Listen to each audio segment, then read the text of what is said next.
And please give a big hand for Francesco Magagnino.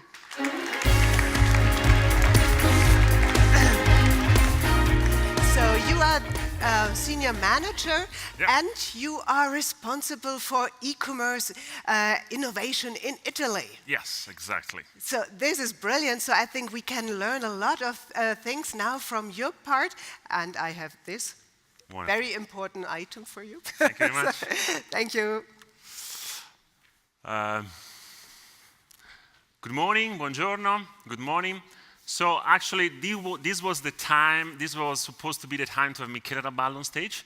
Michele Raballo is the one who is leading the commerce practice for Accenture Interactive in IALA. But as you can see, I have a bit more hair than him. So unfortunately, he was not able to join us today for a family emergency that he had last night. So I'm here trying to share with you our point of view and the content that he was going to share with you. So if I'm not Michele, who am I? I'm Francesco Magagnino. I'm the one who is leading the innovation team in Accenture Interactive in Italy. So my job is, from one side, selling project and deliver project, mainly commerce project.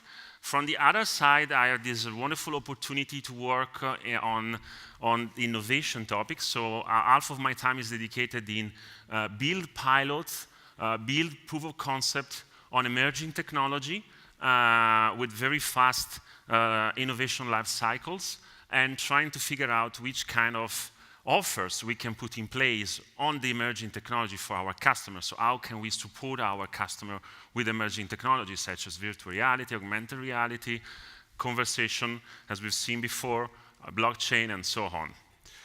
So just one single slide about Accenture Interactive. I'm quite sure that all of you knows what Accenture Interactive is. But anyway, I want to be sure that everyone is on the same page. Since we changed a lot in the last year, and we are keeping changing a lot. So Accenture Interactive, we like to say that Accenture Interactive is basically the merge of three components. We are a creative agency. Actually, we are defined now the biggest creative agency worldwide. We are a business consultancy, and clearly we are a technology powerhouse. We mainly work on 4 different areas. We work on the experience design. We acquired a very important, very famous agency a couple of years ago. It's called Fjord. Probably some of you know it. We work on digital marketing, so everything that's concerned sales, SAM, social listening, and so on. We support our customer in the content creation, in the creativity phase. We acquired a couple of companies. We are growing a lot, acquiring companies. Doing this, and of course we have the 4th pillar, the last pillar, that is the commerce part. So we support our customer for the transactional, let's say, business, for the commerce part, in understand which kind of business cases, which kind of solution, which kind of strategies, and which kind of solution can be implemented for the commerce scope. This just to highlight one more time how we are growing. As you can see, Fjord, we acquired Fjord, I was mentioning before, a couple of years ago. Karmarama, the red one, is the very big agency in UK. We acquired a couple of years ago. It was actually the biggest independent agency in Europe. And just to give you, the feeling of where we are moving, we acquired Magagnino a few months ago. Magagnino is an agency, is a German agency that works on 3D content. So again, I'm showing these slides, of course, to tell you and to share with you what Accenture Interactive is, but also to somehow to explain how we are changing, how we're moving forward with these new topics as well. So what is your definition of innovation? I'm sure that if I ask each of you a definition, I will collect different thousands of different definitions. I'm not here to telling you what is the true definition, but at least I want to tell you what is one of the definitions that we like. We like to say that innovation means breaking the orthodoxy, means going against the orthodoxy. And actually, I also like to say that means feeling the risk that you are taking. Otherwise, if you're not feeling the risk of doing innovation, means that probably you're not really proceeding in an innovation way, in an innovative way. So uncertainty is a kind of keywords that can summarize your state of mood, no? When you do innovation. There are three elements that are relevant to highlight when you have this uncertainty situation. You're doing innovation when you are working on something that is not widely adopted, clearly, right? Because the other side of the medal is that if it's something that is widely adopted, you are not doing innovation, clearly. You have an unclear business case. Because, of course, the objective of innovation is to find new business case. And third, you are working on complex implementation. So these are the three elements that we are aware that need to be considered when you do innovation. What are the challenges that we like to say that need to be considered? The first one, time to market. That doesn't mean to be the first, means to catch the proper time to make your innovative investment, your investment in innovation. We had a couple of situations, a couple of cases of companies that had troubles because they invested in innovation and the wrong investment impacted the existing business. So the existing, the ASIS business, the existing core of activities. So this is another important challenge to consider. And third, clearly, money, time, effort, where the effort is invested, how the effort is invested. And regarding this last point, I want to share with you some data, some numbers coming out from a research we've done recently, less than 1 year ago, a few months ago, on 1,000 companies all around the globe. Our research department has done this great job analyzing what is innovation and how are the investment how the investments in innovation are proceeding on our customer. We have seen that actually the investment are growing significantly. Looking at the last 5 years, we have many money on the table. We have almost 3.2 trillion of dollars invested in overall innovation. But we also know, and we also highlighted, that only few of the companies that are investing in innovation are doing well. Only 15% of the companies are basically having profit from their investments. So the question that we tried to ask ourselves was, why? What these companies have in common? And we highlighted three main elements, three, let's say, ingredients that are in common of these 15% of the company we highlighted. Change-oriented, so the organization of the company needs to be ready, needs to be structured in order to let's say, manage the innovation processes. Second, the innovation mindset. The fact that the point here is that the companies that have a clear in mind the connection between innovation and financial performance are having better results. Disconnecting these two elements is a fundamental mistake to make the innovation not working properly. Third, disruption-led. So invest more aggressively, commit and invest significantly, and commit and invest in a disruptive way, with a disruptive approach. So what do we do as Accenture? Our CEO like to say that we coach our customer in imagine the future and to bring it to life. So imagine future, so understanding with our customer how can it be the future and doing it with them. Generating new ideas or combining existing ideas. Practically, we have we are changing our organization, and now we are structured with different pillars of different capabilities that are habilitating the innovation internally, but also externally. We're using this innovation architecture, this capability to support our customer.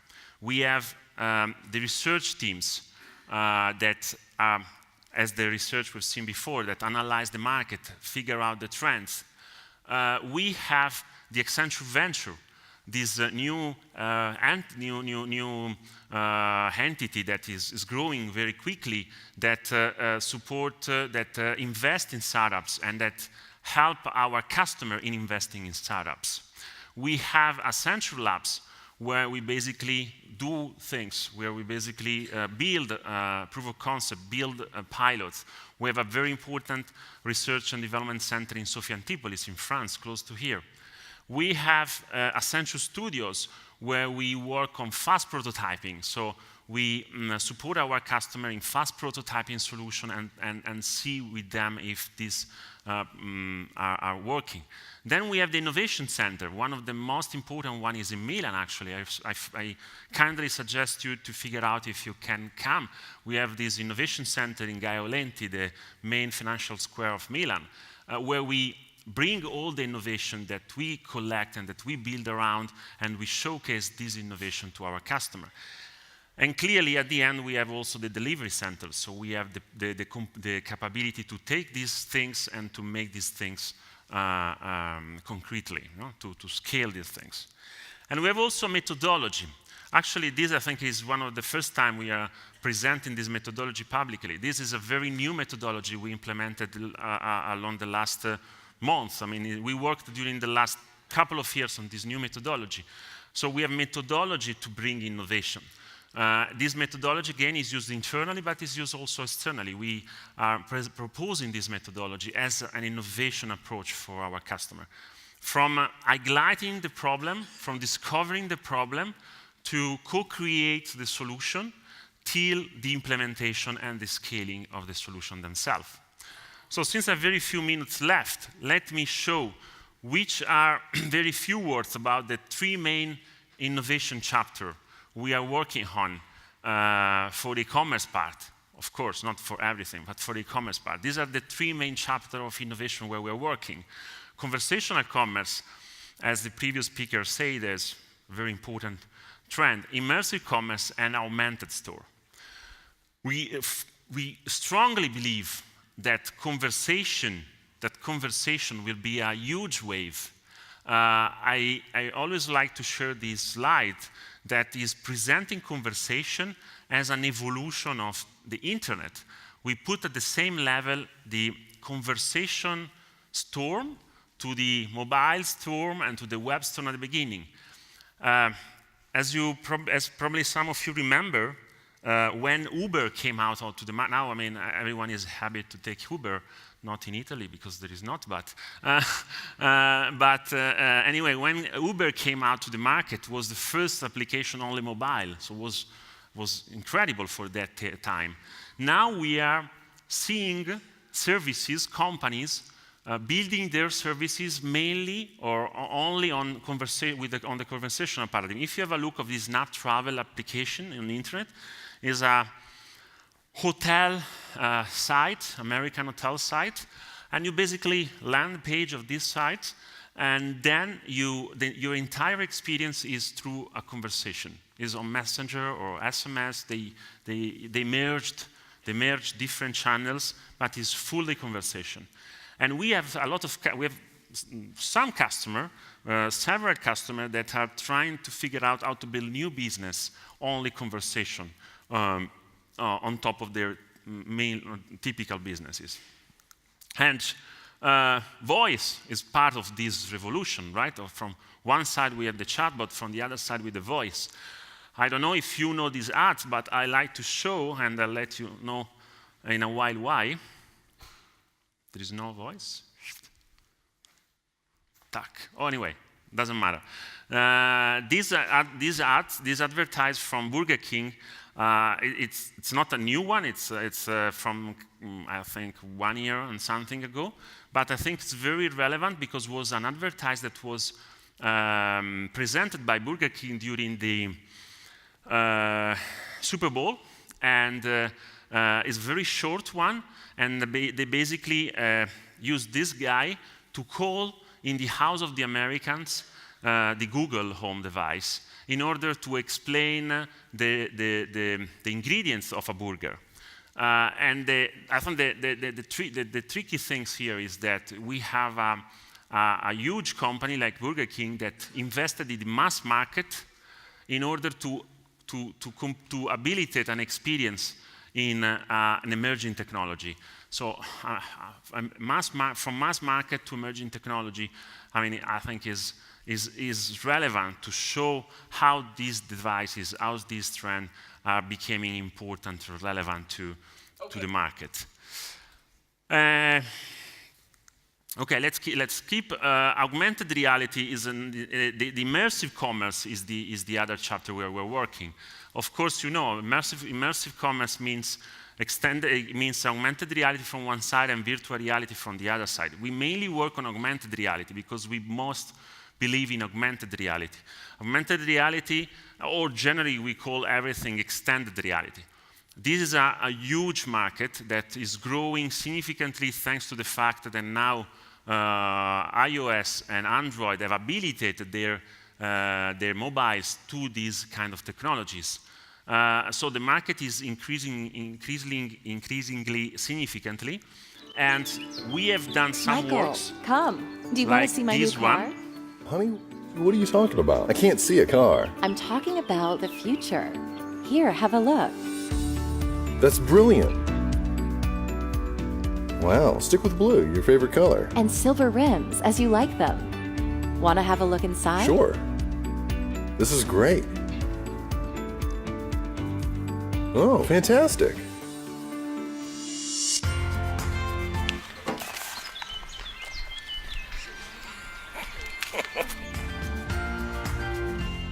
So this is a project we've done with BMW. The application is available on the store, and is a configurator. So configurator and automotive were the two initial, let's say, keywords that worked a lot on these augmented reality things.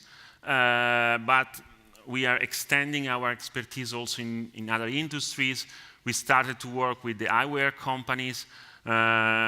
This is just an